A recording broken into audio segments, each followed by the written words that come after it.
हामिद मीर साहब, आपको लगता है कि लाहौर के जलसे के बाद एक नया एतमाद आया है, या सिर्फ उस एतमाद का इजहार करें जैसे शामी साहब ने कहा कि उन्हें यही बात करनी चाहिए, उन्हें इसी एतमाद का इजहार करना चाहिए, या कुछ बैकडोर ऐसा हुआ है, या फिर वाकईतन लाहौर जलसे के बाद हुकूमत को लगता है कि अपोजिशन कोई खतरा नहीं है, ये 7 दिन तक का धरना नहीं दे सकते, दें तो मैं इस्तीफे का सोचूंगा, ये कह रहे हैं वज़ीर आज़म।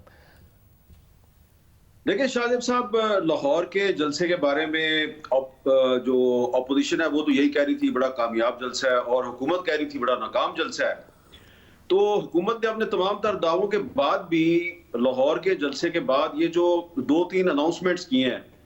कि एक तो उन्होंने कहा हम सेनेट का इलेक्शन जो है वो 11 मार्च से पहले करवाएंगे, फिर उन्होंने कंट्रोवर्सी शुरू कर दी कि हम शो ऑफ हैंड से करवाएंगे।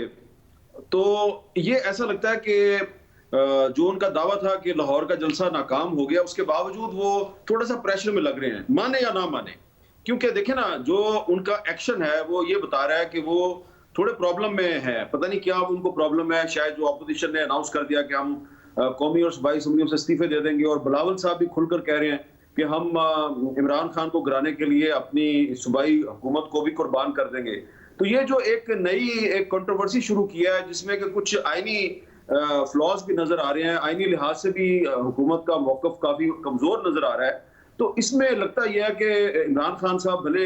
ये कहते रहे कि मैं बड़ा कॉन्फिडेंट हूँ, और उनकी बॉडी लैंग्वेज भी बड़ी कॉन्फिडेंट हो, जो मर्जी वो दावे करें, लेकिन उनके जो एक्शंस हैं और जो अनाउंसमेंट्स हैं उससे लग रहा है कि वो प्रेशर में है।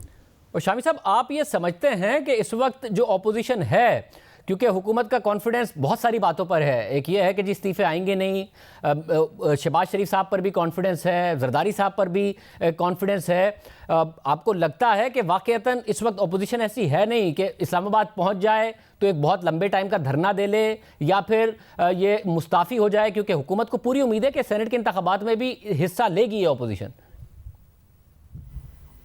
देखिए, जहां तक लाहौर के जलसे का ताल्लुक है, लाहौर का जलसा एक कामयाब जलसा था, उसमें यकीनन हजारों अफराद शरीक थे, उनमें जोशो खरोश भी था, वो दूर दूर से आए भी थे।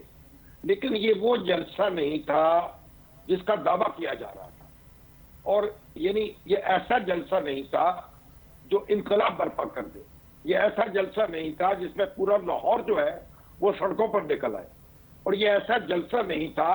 जो आप जो तारीखी जलसे हुए हैं उनसे आप उसको बड़ा जलसा कह सके या उनके साथ खड़ा कर सके। इसलिए ये बात तो नहीं कही जा सकती कि अपोजिशन भी प्रेशर में नहीं आई। अपोजिशन इस जलसे के बाद प्रेशर में आई है, मौसम का भी प्रेशर है, कोरोना का भी प्रेशर है, और जलसे का भी प्रेशर है। उसी वजह से फिर 1 महीने का गैप दिया गया है और मामलात को मुलतवी किया गया है। तो आप ये देखिए कि अपोजिशन ये बात नहीं सुन रही थी कि मौसम सख्त सर्द है, अपोजिशन ये बात नहीं सुन रही थी कि कोरोना फैला हुआ है। तो ये अब इसने थोड़ा सा अपोजिशन को भी रिथिंकिंग पर मजबूर किया है। बाकी जहां तक धरना देने का ताल्लुक है या इस्लामाबाद में पहुंचने का ताल्लुक है, तो मेरे ख्याल चंद हजार अफराद जो है मुल्क भर से पहुंच के वहां धरना दे दे, ये कोई मुश्किल काम नहीं है, ये मिशन इम्पॉसिबल नहीं है। अपोजिशन यकीनन इतने लोग इकट्ठे कर सकती है, एक सिचुएशन पैदा कर सकती है, एक डेडलॉक पैदा करने की कोशिश कर सकती है। तो इसमें लेकिन इस वक्त हुकूमत ने जो चालें चली हैं, देखिए ये एक शतरंज का खेल भी है सियासत जो है। तो एक तरफ ज़िमनी इंतखाबात जो हैं, इलेक्शन कमीशन ने उनका ऐलान कर दिया है, और सूबाई असम्बली की और कौमी असम्बली की नशस्तों पर इंतखाबात होने जा रहे हैं, जो पंजाब में भी होंगे, सिंध में भी होंगे, और इसके साथ ही सेनेट का इलेक्शन शुरू हो गया है। तो अब ये अपोजिशन जो है उसके लिए उसको फैसला करना पड़ेगा, वो उन इंतखाबात को नजरअंदाज नहीं कर सकेगी, और उन इंतखाबात में हिस्सा लेगी तो फिर उसका बयानिया जो है उसके लिए चैलेंज आ जाएगा, और अगर हिस्सा नहीं लेगी तो तब एक वॉक ओवर मिल जाएगा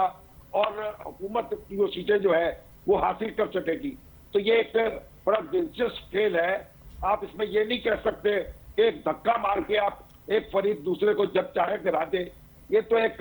इस तरह की, ये पंजाबी में जो कहती है छिपन छुपाकी जो है वो तो चलेगी।